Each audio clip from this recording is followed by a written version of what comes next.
I started Many Tears really because of a guilt complex, really. I ran a rescue and I got up a relationship with breeders and they were phoning me to pick up dogs, and I was trying to slowly help these dogs and make it better for them.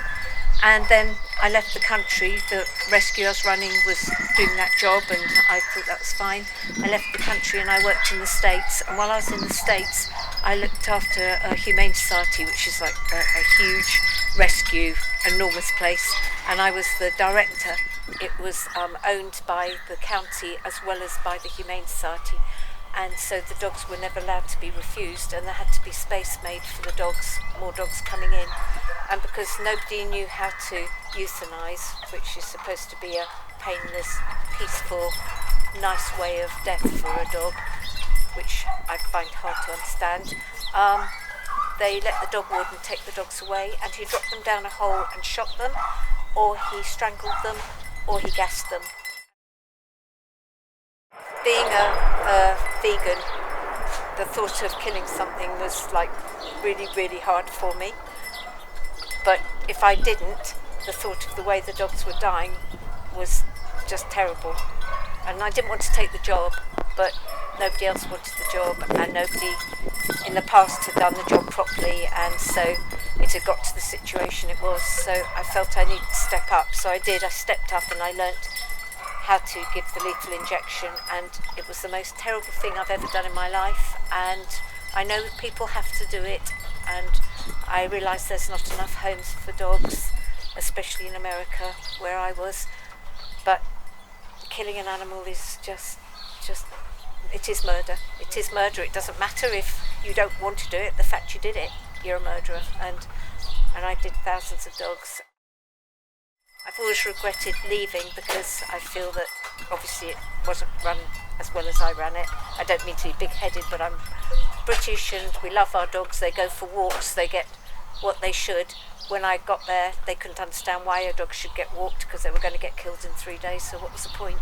And I said, that's 3 days of nice time they've had in their whole life. Surely you can offer them that.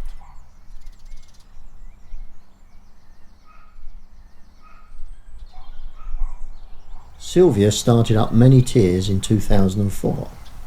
As the centre grew, more dogs were leaving Many Tears to join their new families.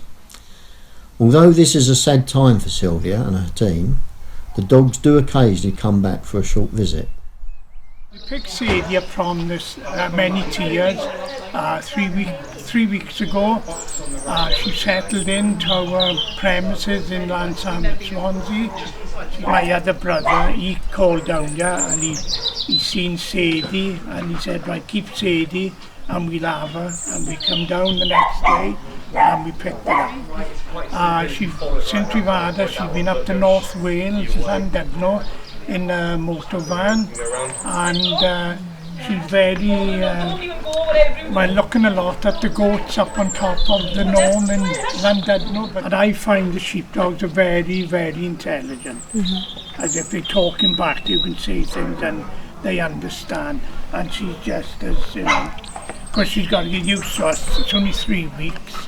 She's having plenty of walks, 4 or 5 times a day. And otherwise she's very friendly with people, children, neighbours, and everybody loves her. And we're looking after her really well, that's all I can say. To ensure there is room for more dogs to be rescued, many of the dogs at the rescue centre need to be transported to one of many foster homes across the UK. Of course, Sylvia could not do this alone, and it is with the help of her team that she can continue to rescue many more dogs. My name's Andy and I'm foster coordinator for Many Tears. So my job is to move the dogs around the country into different foster homes. We've got about 280 fosterers around the UK, so that's down to Land's End all the way as far as northern Scotland, down to Southampton, you name it, we've got a foster or a volunteer in that area.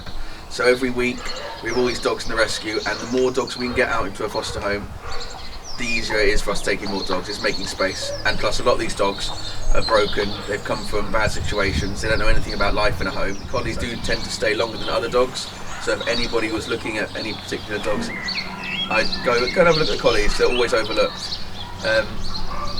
We've got all sorts of dogs here, every breed you can imagine. Most recently we've had in Borzois, which is quite a rare breed, but we've got the Bijons, Shih Tzus, Yorkies, Poodles, German Shepherds, Labradors, you name it, they're here. The most recent person who adopted a dog from us, who's like quite big in the media, was Candice, the winner of British Bake Off last year. She just adopted a little pom. They've been with us for quite a while. She came in with a broken leg and she had, I think, cataracts in her eye, and she was healing for weeks, months, and in the end she found the right home and she went to Candice from British Bake Off, so it's a lovely home. When it comes to rehoming their dogs, many tiers' priority is to ensure their dogs are going to a home best suited to them. Many tiers offer a meet and greet experience with the rescuer and their new dog.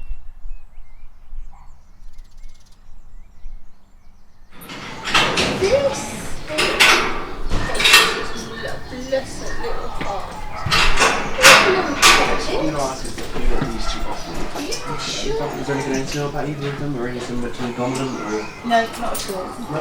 No. Hello, baby. Should be a bit frightened. Bless her little heart. It's actually quite good. She's really quite good. Let's have a smell of it. It's all right, Bella. Good girl. She has been staying.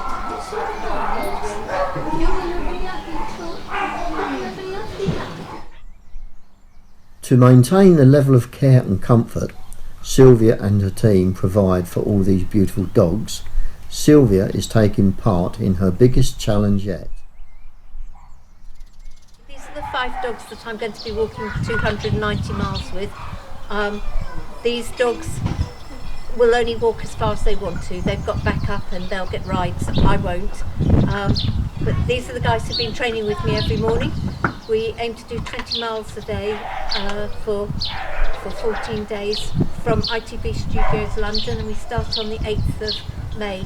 And we're hoping to raise awareness about the rescue and to raise funds to try and keep it going forever. It worries me that if I wasn't here, what would happen to it? So we want to make it financially able to afford to keep going.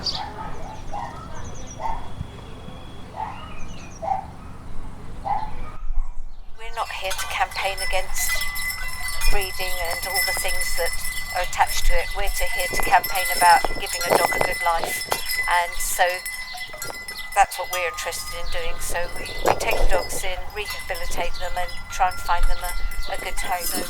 And this is our garden of remembrance. Every wind chime is an animal, sometimes more than one, that we've lost.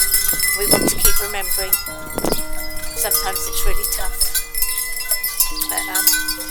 But we do lose them sometimes, lots of them from old age, but sometimes they come in and they're just not, we're not able to save them. They've got too many problems, and not psychological, it's, they're too ill. And we do everything we can to save them, but it's not always possible. And sometimes people who've lost dogs send a chime or a plant or a little plaque of remembrance. There are a few around. There's even a really nice poem behind me about all the dogs. If you look on the slate, it's got really nice words. Anyway, so that's how it is. I've got wonderful staff. You've met them. Can't beat them. They're incredible people. It's a lovely place. I know it's not beautiful and palatial and, it hasn't got everything that some of the big places have. But I doubt any of the big places have got so much love. Thank you for coming.